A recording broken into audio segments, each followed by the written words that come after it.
Anil sir, Mamata Banerjee ने पहले भी प्रतिकार किया था। हम सबको याद है कि जब वहां पर एजेंसियों के लोग पहुंचे और उनको उनके ऊपर हमले हो गए, बहुत रोना पीटना मचा, लेकिन कुछ हो नहीं पाया।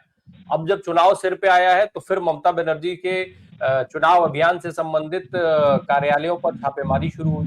ममता बनर्जी कह रही कि ये सीधे सीधे अमित शाह के कहने पर चोरी करने के लिए आए थे और ये सब चोर हैं। मुकदमा भी दर्ज करा दिया।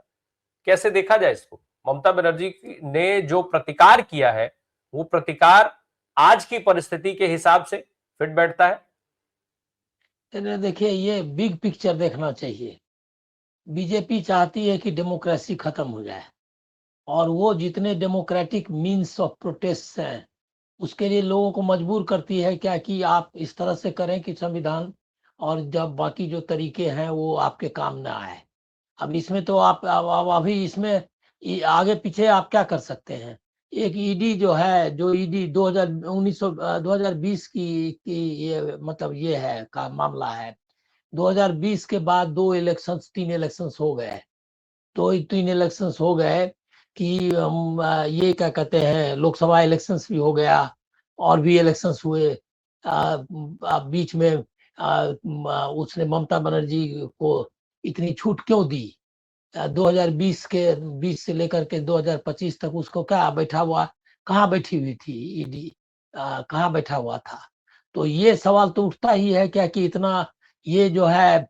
अब इस अंत में आपने क्या किया, आप क्या कर रहे हैं वो देखिए। उसका बिग पिक्चर ये है कि पुलिस और सीआरपीएफ, उसने लिखा भी है, उसने अपने ईडी ने जो रिलीज मतलब अदालत में जो कहा है, वो उसने यही शिकायत की है कि हम लोग 5 6 साथी जो है सीआरपीएफ के पर्सनल थे, बहुत शांतिपूर्ण ढंग से कर रहे थे। तो क्या वहां पर आप दंगा मचाने के लिए करते क्या? ये कोई मतलब इसका ईडी का जो प्रेस रिलीज है उसी से साफ जाहिर होता है कि ईडी किस तरह से काम कर रही थी। वो ऐसा कह रही है कि सीआरपीएफ के अगर 6 7 लोग से ज्यादा अगर होते तो पुलिस से वो भिड़ने वाली थी। उसने कहा क्या कि हमारे पास 6 साथी सीआरपीएफ थे और हम लोग शांति से काम कर रहे थे, और बहुत सारे पुलिस वाले जो घुस गए और लेकर के ममता बनर्जी ऐसे आई वैसे लेकर के, ऐसे लेकर के फाइल लेकर के चली गई, और उन्होंने ये किया। और हम लोग जो है, हम मतलब उसका कहने का मतलब था कि हमारे पास अगर 200 300 की बटालियन होती तो हम उसके पुलिस से झगड़ा करते। मतलब आप कौन सा सीन क्रिएट करना चाहते हैं? ये कोई डेमोक्रेटिक और ये कंट्री में ये मतलब पॉसिबल फेडरलिज्म का तो मामला है ही कि आप क्या चाहते हैं कि सेंट्रल की पुलिस और स्टेट की पुलिस में क्या कहते हैं, स्ट्रीट फाइट हो? ये यही सीन क्रिएट करना चाहता था वो। और ये वहाँ और ऐसा कर चुके हैं वो। अरुणाचल प्रदेश के की पुलिस ने फायरिंग की असम के पुलिस पर, आपको घटना आप लोगों को याद होगा। तो ये पूरा कंट्री को तोड़ने का इंतजाम कर रहे हैं, और ईडी वगैरह का इस्तेमाल इसीलिए सब ब्रेक करना है कंट्री को। अब आज ममता बनर्जी गए, मैं उसको एंडोर्स नहीं करता आप लोग, और आपका इस वक्तव्य से मैं जरा भी सहमत नहीं हूं कि ये अलग बात है। अलग बात नहीं है, बात है। उनको फोर्स किया ये क्या कहते हैं, कानून को हाथ में लेने के लिए। इसके लिए बीजेपी दोषी है, लेकिन कानून में को हाथ में नहीं लेने का तरीका भी उनको ढूंढना चाहिए था। 2020 से वो भी तो एक तरह से हॉबनॉब ही कर रही थी ना उनके साथ, तब ना ये 2025 तक ये मामला आया। नहीं तो अभी तक ईडी चुप क्यों बैठी हुई थी? ये सवाल तो ममता बनर्जी से पूछेगा, क्योंकि वो उस मामले में उनके परिवार तक उनका मामला पहुंचता है। तो अब इनको ये भी समझना चाहिए कि ये जो है, अगर आप ऐसे तत्वों से अगर दोस्ती करोगे तो गर्दन पर हाथ वो डालेगा ही। और ईडी, अच्छा ये सवाल तो ईडी से अनिल सर, बनता है। अनिल सर, लेकिन सवाल ये हम्म। है कि जिन लोगों ने दोस्ती नहीं की, क्या उनके गर्दन पे हाथ नहीं पड़ा? हेमंत सोरेन, दोनों का पहले, सर गुंडागर्द। राजस्थान में अशोक गहलोत, भूपेश बघेल छत्तीसगढ़ में, ये सारी चीजें तभी हो रही थी जब चुनाव होने थे। बिहार में हमने देखा लालू यादव के परिवार के साथ एजेंसियों का हश्र। फैसले कब आए? कितने समय से वो सारी चीजें चल रही थी, लेकिन वो कब आता है? जब चुनाव होता है। दिल्ली हमने देखा, तमाम राज्य एक के बाद एक, तमाम नेता एक के बाद एक, हम ये देख रहे हैं। ममता बनर्जी ने क्या किया, मैं इसीलिए कह रहा था सर कि मैं उसको नहीं उस पर नहीं नहीं, जाता एक हूं। मिनट ठहर जाइए, इस पर जाना नहीं जाना चाहिए। जी, मैं आपसे सहमत एकदम नहीं हूं, जाना चाहिए, ये जाना चाहिए कि डेमोक्रेसी को सबवर्ट करने की कोशिश कर रही थी, कर रही है वो ममता बनर्जी। मैंने नाम लिया ना SIR, असल देखिए बिग पिक्चर देखना चाहिए।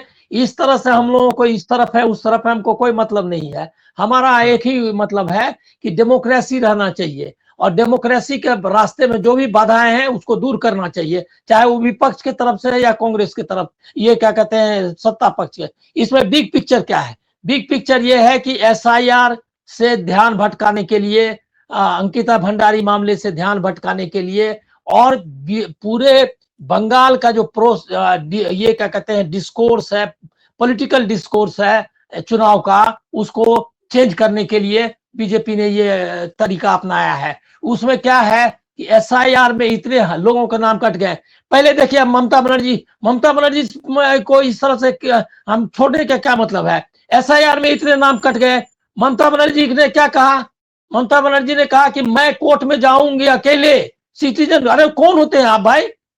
और आपके जाने से क्या हो जाएगा? आपका ऑलरेडी लॉयर्स है वहां, सब दे रहा है। तो आप ये जो पर्सनलाइज इंडिविजुअलिस्टिक पॉलिटिक्स है, इससे डेमोक्रेसी नहीं बचने वाली है, ये मेरा कहना है। ये हमारे सामने ऐसे मौके प्रस्तुत कर देती हैं ममता बनर्जी या बाकी अपोजिशन लीडर्स, कि हमारे पास कोई ऑप्शन ही ना हो कि हम इनके तरफ हैं कि उनके तरफ। ये ऑप्शन नहीं हम लोगों को एडॉप्ट करना चाहिए। हम आखिरकार ममता बनर्जी ने अभी तक SIR के मामले में BLO आपका मारा जा रहा है, जान चली गई। उसके बाद आपका आपके आपके भी मतलब जो ड्यू लीगल प्रोसेस है कि कैसे नाम हटाना है, उसको छोड़ करके डायरेक्ट वहीं से ऑटोमेटिकली कर रहा है। 1 मिनट आपने कोई स्ट्रीट फाइट नहीं की, और आज जब और आप चुपचाप बैठी हुई थी, आपको पता चल रहा नहीं था। अब चुपचाप मतलब कि दिखता हुआ, वो कोई कॉन्क्रीट फाइट नहीं हुआ। वोट चोरी के लिए पूरे ये में राहुल गांधी का कोई स्टेक नहीं था बिहार में, कांग्रेस का, लेकिन उन्होंने इसको एक राष्ट्रीय डिस्कोर्स का मुद्दा बनाया, और उसमें ममता बनर्जी एब्सेंट रही। आज भी ईडी के मामले में आप बताइए कि राष्ट्रीय स्तर पर ये जो आपने गिनाए तेजस्वी के खिलाफ, आप तो कम गिना रहे हैं। कमलनाथ हो, सबका इलेक्शन के समय में उसके घर पे ईडी पहुंच रहा है। कर्नाटक से लेकर के अरुणाचल तक कहीं भी है मामला, अपोजिशन है, उसको एक तरफ ईडी का कैलेंडर ले लीजिए और दूसरे तरफ चुनाव का कैलेंडर ले लीजिए। आज अभी कहां गया? न कमलनाथ का मामला, न तेजस्वी का मामला, न ये तेजस्वी का भी मामला जिंदा रखा है। क्यों? क्या अभी तुरंत चुनाव हुआ है, अभी वो कहीं कोर्ट में ना जाए या स्ट्रीट पर ना जाए, तो उसको रोकने के लिए कर रहे हैं। ईडी का इस्तेमाल और एजेंसी का इस्तेमाल तो इसी काम के लिए कर रहे हैं। अभी केजरीवाल में अर्जेंसी खत्म हो गई, जेल में डाल दिया था, अर्जेंसी खत्म हो गई। ये सारे काम हो रहे हैं। आपको ईडी के खिलाफ या इसी इलेक्शन कमीशन के खिलाफ एक ज्वाइंट मूवमेंट नहीं चलाना चाहिए था। अब हम हमारे सामने, आप मीडिया जो भी लोग हैं जो डेमोक्रेसी के पक्षधर हैं, उसके सामने आपके पास 2 ही ऑप्शन आप रखते हैं कि बस ममता बनर्जी ठीक है या गलत है। ये एकदम गलत ऑप्शन है। अब क्या पूरा का पूरा लड़ना नहीं चाहिए था? अभी अभी अभी ठीक है, अभी जो फाइट है वो तो करनी पड़ेगी उनको, क्योंकि फोर्स किया। यही बीजेपी चाहती है कि स्ट्रीट पर फाइट हो, अनकॉन्स्टिट्यूशनल ढंग से फाइट हो, और डेमोक्रेसी को खत्म कर दिया जाए। क्योंकि जो कॉन्स्टिट्यूशनल प्रोसेस है, डेमोक्रेटिक प्रोसेस है, उसको खत्म किया जाए, बस उसका तरीका। अभी आप दिल्ली में देखिए प्रोटेस्ट टीएमसी का क्या है। टीएमसी को क्या ऑल पार्टी लोगों की तुरंत मीटिंग बुला करके यही प्रोटेस्ट नहीं करना चाहिए था सबके साथ मिल करके? 8 MP आप चले गए, मीडिया इवेंट हो गया, ऑप्टिक्स हो गई। इससे क्या बीजेपी और अमित शाह और या मोदी को आप हरा देंगे? एकदम नहीं हरा पाएंगे।